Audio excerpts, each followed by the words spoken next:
നമസ്കാരം സുഹൃത്തുക്കളെ. ഇപ്പോൾ ഓൺലൈൻ വഴിയാണ് അഡ്മിഷൻ എടുക്കുന്നത്. സമ്പൂർണ്ണ എന്ന് പറയുന്ന കേരള സർക്കാരിൻ്റെ വെബ്സൈറ്റ് മുഖേനയാണ് അഡ്മിഷനുകൾ എടുക്കുന്നത്, സ്കൂളിലേക്കുള്ള അഡ്മിഷൻ എടുക്കുന്നത്.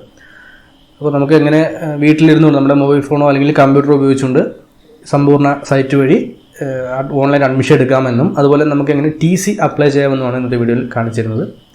ഇപ്പോൾ പുറത്തു പോയിട്ട് ചെയ്യുക നടക്കുന്ന കാര്യമല്ല, കാരണം ലോക്ക്ഡൗൺ ആണ്, കൊറോണയാണ്.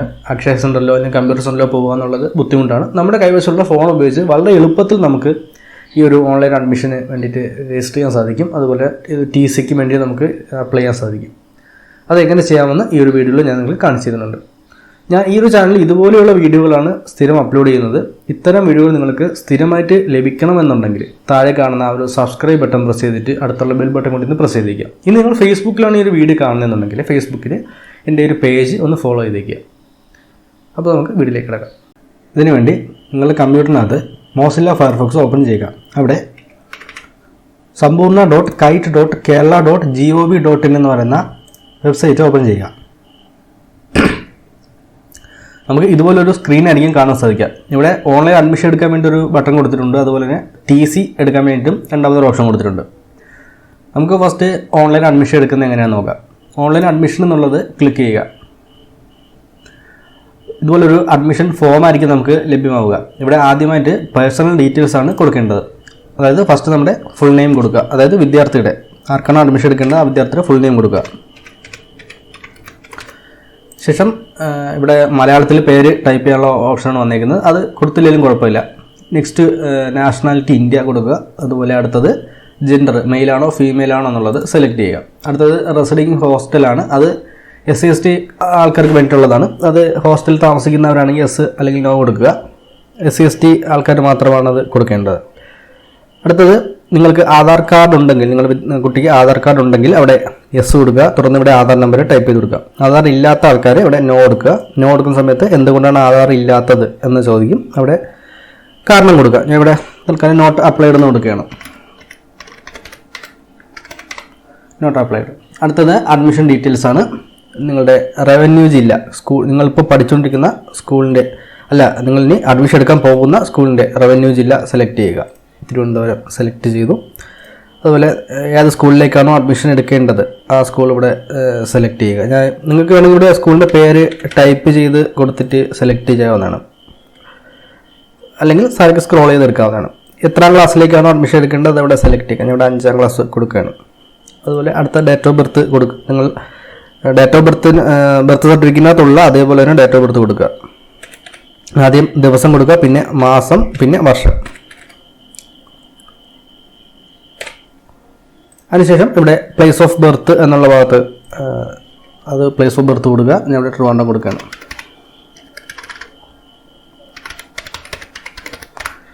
അടുത്ത ബ്ലഡ് ഗ്രൂപ്പ് ഇവിടെ സെലക്ട് ചെയ്ത് കൊടുക്കുക.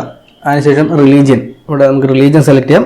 അത് താല്പര്യമില്ലാത്തവർക്ക് ഇവിടെ നോ റിലീജിയൻ അല്ലെങ്കിൽ നോട്ട് ആപ്ലിക്കബിൾ ഓപ്ഷൻ ഉണ്ട്, അത് കൊടുക്കാവുന്നതാണ്. അടുത്തതായിട്ട് കാറ്റഗറി എന്നുള്ള ഭാഗത്ത് SC/ST ആണോ OBC ആണോ OEC ആണോ എന്നുള്ളത് അല്ലെങ്കിൽ ജനറൽ ആണെന്നുള്ളത് ഇവിടെ കൊടുക്കാം. OBC കൊടുക്കുന്നു. കാസ്റ്റ് നിർബന്ധമായിട്ട് ചോദിച്ചിട്ടില്ല, താല്പര്യമുള്ളവർക്ക് കൊടുത്താൽ മതി.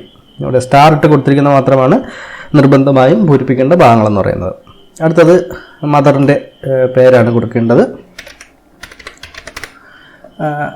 അതുപോലെ തന്നെ ഗാർഡിയൻ്റെ പേര് നമുക്കിവിടെ ഗാർഡിയനായിട്ട് ആരാണ് വെക്കേണ്ടത് അവിടെ സെലക്ട് ചെയ്യാം. അമ്മയാണോ അച്ഛനാണോ അല്ലെങ്കിൽ മറ്റേതെങ്കിലും ഒരു വ്യക്തിയെ വെക്കണമെങ്കിൽ അത് നമുക്ക് മദർ എന്നുള്ളത് കൊടുക്കാം. ഇവിടെ മദർ കൊടുക്കുകയാണ്. അതിനുശേഷം ഫാദറിൻ്റെ പേര് ഇവിടെ കൊടുക്കുന്നു.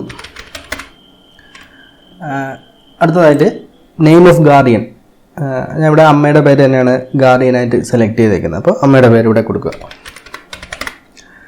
ശേഷം ഒക്യുപ്പേഷൻ എന്നുള്ള ഭാഗത്ത് ഗാർഡിയൻ്റെ ജോലി എന്താണെന്ന് വെച്ചാൽ അത് അവിടെ ടൈപ്പ് ചെയ്ത് കൊടുക്കുക. ഇവിടെ ഹൗസ് വൈഫ് എന്ന് കൊടുക്കണം. അതിനുശേഷം നിങ്ങളുടെ ആനുവൽ ഇൻകം, റേഷൻ കാർഡ് പരിശോധിച്ചാൽ അതിനകത്ത് ആനുവൽ ഇൻകം കാണാൻ സാധിക്കും. ആനുവൽ ഇൻകം കൊടുക്കുക. ശേഷം APL ആണോ BPL ആണോ നിങ്ങളുടെ കാർഡ് എന്നുള്ളത് സെലക്ട് ചെയ്യുക. BPL സെലക്ട് ചെയ്യുന്നു. ശേഷം ഇതുവരെ കൊടുത്ത കാര്യങ്ങളെല്ലാം ഒന്ന് കറക്റ്റ് ആണോ എന്ന് ചെക്ക് ചെയ്യുക. കറക്റ്റ് ആണെന്നുണ്ടെങ്കിൽ ഇവിടെ സേവ് ആൻഡ് കണ്ടിന്യൂ ക്ലിക്ക് ചെയ്യുക. ഇവിടെ ആപ്ലിക്കേഷൻ സേവ്ഡ് സക്സസ്ഫുള്ളി കാണാൻ സാധിക്കും. അപ്പോൾ ഇങ്ങനെ കാണുന്ന സമയത്ത് ഇവിടെ ഒരു ആപ്ലിക്കേഷൻ നമ്പർ കൊടുത്തിട്ടുണ്ടായിരിക്കും. ഈ ആപ്ലിക്കേഷൻ നമ്പർ ഒന്ന് നോട്ട് ചെയ്ത് വെച്ചിരിക്കുക. കാരണം ഈ ഒരു ആപ്ലിക്കേഷൻ നമ്പർ മുന്നോട്ടുള്ള സ്റ്റെപ്പുകളിൽ നമുക്ക് ആവശ്യമായിട്ട് വരും. അപ്പോൾ ഈ ഒരു ആപ്ലിക്കേഷൻ നമ്പർ എഴുതിയെടുത്ത് വെച്ചിരിക്കുക, ഉറപ്പായും എഴുതിയെടുത്ത് വെച്ചിരിക്കുക. അടുത്തതായിട്ട് നമ്മുടെ അഡ്രസ്സാണ്. ഇവിടെ ഹൗസ് നെയിം ടൈപ്പ് ചെയ്ത് കൊടുക്കുക. അതുപോലെ നമ്മുടെ സ്ട്രീറ്റ് സെലക്ട് ചെയ്യുക, ടൈപ്പ് ചെയ്ത് കൊടുക്കുക. സ്റ്റേറ്റ് കേരള, നമ്മുടെ റവന്യൂ ജില്ല ഏതെന്ന് വെച്ചാൽ അത് കൊടുക്കുക. ശേഷം നമ്മുടെ താലൂക്ക് ഏതെന്ന് കൊടുക്കുക. ഞാൻ ഇവിടെ ചിറയൻകീഴാണ് കൊടുക്കുന്നത്. അതുപോലെ ജില്ലാ പഞ്ചായത്ത് ഏതെന്ന് വെച്ചാൽ അത് സെലക്ട് ചെയ്യുക. അതിനുശേഷം ഇവിടെ ബ്ലോക്ക് പഞ്ചായത്ത് സെലക്ട് ചെയ്യുന്നു. പിന്നെ ലോക്കൽ ബോഡി, മുനിസിപ്പാലിറ്റിയാണോ കോർപ്പറേഷനാണോ ഗ്രാമപഞ്ചായത്താണോ എന്നുള്ളത് സെലക്ട് ചെയ്യുക. അതിനുശേഷം ഏത് ലോക്കൽ ബോഡിയിലാണോ അത് വരുന്നതെന്ന് വെച്ചാൽ അത് സെലക്ട് ചെയ്യുക. ഇവിടെ പോസ്റ്റ് ഓഫീസ് എവിടെയാണോ അത് കൊടുക്കുക. ശേഷം നമ്മുടെ പിൻകോഡ് എന്നുള്ള ഭാഗത്ത് പിൻകോഡ് കൊടുക്കുക.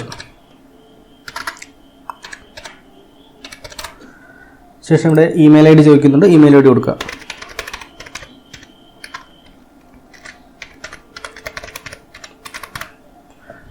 ഇവിടെ ഫോൺ നമ്പർ കൊടുക്കുക. ഇവിടെ ബാങ്ക് ഡീറ്റെയിൽസ് ചോദിക്കുന്നുണ്ട്. അവിടെ ബാങ്കിൻ്റെ ഏത് ബാങ്കിലാണ് നിങ്ങൾക്ക് അക്കൗണ്ട് ഉള്ളത് അത് സെലക്ട് ചെയ്യുക. ഏത് ബ്രാഞ്ചാണ്, IFSC കോഡ്, അക്കൗണ്ട് നമ്പർ, ഇത്രയും കാര്യങ്ങൾ കൊടുക്കുക.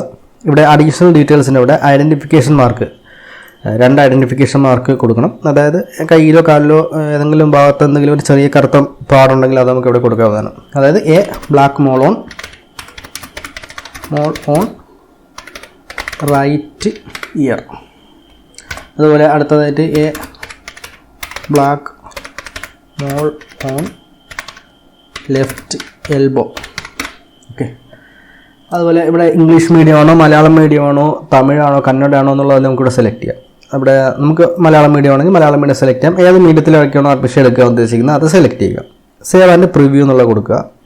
ആപ്ലിക്കേഷൻ സേവ്ഡ് സക്സസ്ഫുള്ളി കാണിക്കുന്നുണ്ട്. ഈ ആപ്ലിക്കേഷൻ നമ്പർ ഉറപ്പായും എഴുതിയെടുത്ത് വെച്ചിരിക്കണം. ഇത് ഉണ്ടെങ്കിൽ മാത്രമേ മുന്നോട്ടുള്ള കാര്യങ്ങൾ നമുക്ക് കൈകാര്യം ചെയ്യാൻ പറ്റത്തുള്ളൂ. അപ്പോൾ നമ്മുടെ പേഴ്സണൽ ഡീറ്റെയിൽസ് എല്ലാം ഇവിടെ കാണുന്നുണ്ട്. ഇത് കറക്റ്റ് ആണോ എന്ന് വായിച്ച് നോക്കാം. വായിച്ച് നോക്കുന്ന സമയത്ത് എവിടെയെങ്കിലും ഒരിടത്ത് മിസ്റ്റേക്ക് ഉണ്ടോ നിങ്ങൾ കാണുകയാണെന്നുണ്ടെങ്കിൽ നമുക്ക് എഡിറ്റ് ചെയ്യാൻ ഓപ്ഷൻ ഉണ്ട്. ഇവിടെ എഡിറ്റ് എന്നുള്ളതിലേക്ക് പ്രസ് ചെയ്ത് കഴിഞ്ഞാൽ നമുക്ക് എഡിറ്റ് ചെയ്യാനുള്ള ഓപ്ഷൻ ഉണ്ട്. ജസ്റ്റ് എഡിറ്റ് ചെയ്യുക. അതിനുശേഷം സേവ് ആൻഡ് കണ്ടിന്യൂ കൊടുക്കുക. സേവ് ആൻഡ് പ്രിവ്യൂ കൊടുക്കുക. താഴേക്ക് വരുന്ന സമയത്ത് ഇവിടെ നമുക്ക് I hereby confirm that all the particulars given above are true എന്ന് കൊടുത്തിട്ടുണ്ട്. അത് ടിക്ക് കൊടുക്കുക. ശേഷം ഫൈനൽ സബ്മിറ്റ് കൊടുക്കുക. ഫൈനൽ സബ്മിറ്റ് കൊടുക്കുന്ന സമയത്ത് നമ്മുടെ ഈ ഒരു ആപ്ലിക്കേഷൻ പെൻഡിങ് എന്ന് കാണിക്കും. അതായത് നമ്മുടെ സ്കൂൾ അധികൃതർ അത് പരിശോധിച്ച് വെരിഫൈ ചെയ്ത ശേഷം ഒന്നുകിൽ അക്സെപ്റ്റ് ചെയ്യും അല്ലെങ്കിൽ അത് റിജക്റ്റ് ചെയ്യും. റിജക്റ്റ് ചെയ്യുന്നത് പല കാരണങ്ങളും റിജക്റ്റ് ചെയ്യാം. അതായത് ഒന്നുകിൽ ഡേറ്റ് ഓഫ് ബർത്തിൻ്റെ എന്തെങ്കിലും പ്രശ്നം കൊണ്ടോ അല്ലെങ്കിൽ നമ്മൾ നൽകിയ വിവരങ്ങളിൽ എന്തെങ്കിലും എറർ ഉള്ളതുകൊണ്ടോ ഒക്കെ നമുക്ക് റിജക്ഷൻ ഉണ്ടാവാൻ സാധ്യതയുണ്ട്. അപ്പോൾ സബ്മിറ്റ് കൊടുത്ത ശേഷം സ്കൂൾ അധികൃതർ അത് വെരിഫൈ ചെയ്യുന്നവരെ വെയിറ്റ് ചെയ്യുക. കുറച്ച് സമയം എടുക്കും. അത് വെരിഫൈ ചെയ്ത ശേഷം അവരെ എന്താണെന്ന് വെച്ചാൽ അറിയിക്കുന്നതായിരിക്കും. നമ്മൾ ഫൈനൽ സബ്മിറ്റ് കൊടുക്കുന്ന സമയത്ത് നമുക്ക് ഒരു പ്രിൻ്റ് ഔട്ട് എടുക്കാനുള്ള ഒരു പേജ് ആയിരിക്കും വരിക. നമുക്ക് അവിടെ പ്രിൻ്റ് ഔട്ട് എടുക്കാവുന്ന പ്രിൻ്റർ ഉണ്ടെങ്കിൽ പ്രിൻ്റ് ഔട്ട് എടുക്കാം. ഇല്ലാന്നുണ്ടെങ്കിൽ നമുക്ക് പ്രിൻ്റ് കൊടുത്തു കഴിഞ്ഞാൽ ഒരു PDF ഫയലായിട്ട് നമ്മുടെ ഫോണിനകത്തോ അല്ലെങ്കിൽ കമ്പ്യൂട്ടറിനകത്തോ സേവ് ചെയ്ത് വയ്ക്കാവുന്നതാണ് ഒരു ഫയൽ. നമ്മൾ അഡ്മിഷൻ എടുക്കാൻ പോകുന്ന സമയത്തൊക്കെ നമുക്ക് പിന്നീട് ആവശ്യമായിട്ട് വരാം. ഓക്കെ. അപ്പോൾ നമ്മളിപ്പോൾ ഇത് സബ്മിറ്റ് കൊടുത്തു കഴിഞ്ഞു. അതിനുശേഷം സ്കൂളുകാർ ഇത് അപ്രൂവ് ആക്കിയോ ഇല്ലയോ എന്നുള്ള കാര്യങ്ങൾ നമുക്ക് ചെക്ക് ചെയ്ത് നോക്കാൻ വേണ്ടിയിട്ട് നമുക്കിവിടെ മുകളിൽ ആപ്ലിക്കേഷൻ സ്റ്റാറ്റസ് എന്ന് പറഞ്ഞൊരു ഓപ്ഷൻ കാണാൻ സാധിക്കും. നേരത്തെ ഞാൻ നോട്ട് ചെയ്ത് വെക്കാൻ പറഞ്ഞ ഒരു ആപ്ലിക്കേഷൻ നമ്പർ ഉണ്ടല്ലോ, അത് ഇവിടെ ടൈപ്പ് ചെയ്ത് കൊടുക്കണം. ശേഷം ഇവിടെ ഡേറ്റ് ഓഫ് ബർത്ത് എന്ന ഭാഗത്ത് കുട്ടിയുടെ ഡേറ്റ് ഓഫ് ബർത്ത് കൊടുക്കുക, ചെക്ക് സ്റ്റാറ്റസ് കൊടുക്കുക. അപ്പോൾ സ്കൂളിൻ്റെ അധികൃതർ അത് അപ്രൂവ് നൽകിയിട്ടുണ്ടോ റിജക്റ്റഡ് ആയിട്ടുണ്ടോ അല്ലെങ്കിൽ ഇപ്പോഴും പെൻഡിങ്ങിൽ കിടക്കുകയാണോ എന്നുള്ള സ്റ്റാറ്റസ് അവിടെ നമുക്ക് അറിയാൻ സാധിക്കും. ഓക്കെ. ഇനി നിങ്ങൾ ഈ ആപ്ലിക്കേഷൻ നമ്പർ ഒരുപക്ഷെ മറന്നു പോയി കഴിഞ്ഞാൽ നമുക്ക് റിക്കവർ ചെയ്തെടുക്കാം. ഇവിടെ ഫോർഗെറ്റ് രജിസ്ട്രേഷൻ നമ്പർ കൊടുത്തു കഴിഞ്ഞാൽ ഫോൺ നമ്പർ ഇമെയിൽ IDയും അതുപോലെ ആധാർ നമ്പറും ഡേറ്റ് ഓഫ് ബർത്തും കൊടുത്തിട്ട് ഗെറ്റ് ആപ്ലിക്കേഷൻ നമ്പർ കൊടുത്താൽ നമുക്ക് റിക്കവർ ചെയ്തെടുക്കാൻ പറ്റും. അപ്പോൾ ഇങ്ങനെയാണ് നമ്മൾ ഓൺലൈൻ അഡ്മിഷൻ എടുക്കുന്നത്. വളരെ സിമ്പിളായിട്ടുള്ളൊരു സ്റ്റെപ്പാണ്. നമുക്ക് മൊബൈൽ ഫോൺ ഉപയോഗിച്ച് ചെയ്യാവുന്ന കാര്യമേ ഉള്ളൂ. ഏതൊരാൾക്ക് ഈസിയായിട്ട് ചെയ്യാം. അതുപോലെ TC അപ്ലൈ ചെയ്യുന്നത് ട്രാൻസ്ഫർ സർട്ടിഫിക്കറ്റ് എന്നുള്ളത് ക്ലിക്ക് ചെയ്ത് കഴിഞ്ഞാൽ കുട്ടിയുടെ പേര്, അച്ഛൻ്റെയോ അല്ലെങ്കിൽ അമ്മയുടെ പേര്, മൊബൈൽ നമ്പർ, ക്ലാസ് ഡിവിഷൻ എന്ന് കുട്ടി ഇപ്പോൾ പഠിക്കുന്ന ക്ലാസ് ഡിവിഷനാണ് കൊടുക്കേണ്ടത്. അതുപോലെ അഡ്മിഷൻ നമ്പർ, സ്കൂൾ മാറുന്നതിനുള്ള കാരണം, ഇപ്പോൾ നമുക്ക് ഉപരിപഠനത്തിന് വേണ്ടിയിട്ടാണെങ്കിൽ ഹയർ സ്റ്റഡീസിന് വേണ്ടിയിട്ടാണ് അതവിടെ കൊടുക്കുക.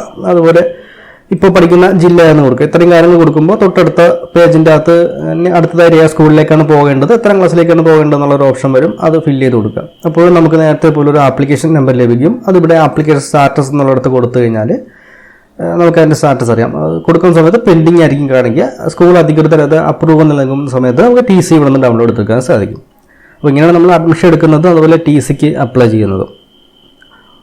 ഓക്കെ. അപ്പോൾ പറഞ്ഞ കാര്യങ്ങളൊക്കെ ക്ലിയർ ആയി കാണുമെന്ന് വിശ്വസിക്കുന്നു. എവിടെയെങ്കിലും ഡൗട്ട് ഉണ്ടെങ്കിൽ വീഡിയോ ഒന്നുകൂടി റിമൈൻഡ് അടിച്ച് കാണുക, ഒന്ന് റിപ്പീറ്റ് ചെയ്ത് കണ്ടു നോക്കുക. അപ്പോൾ കാര്യങ്ങൾ കുറച്ചുകൂടി ക്ലിയർ ആവും.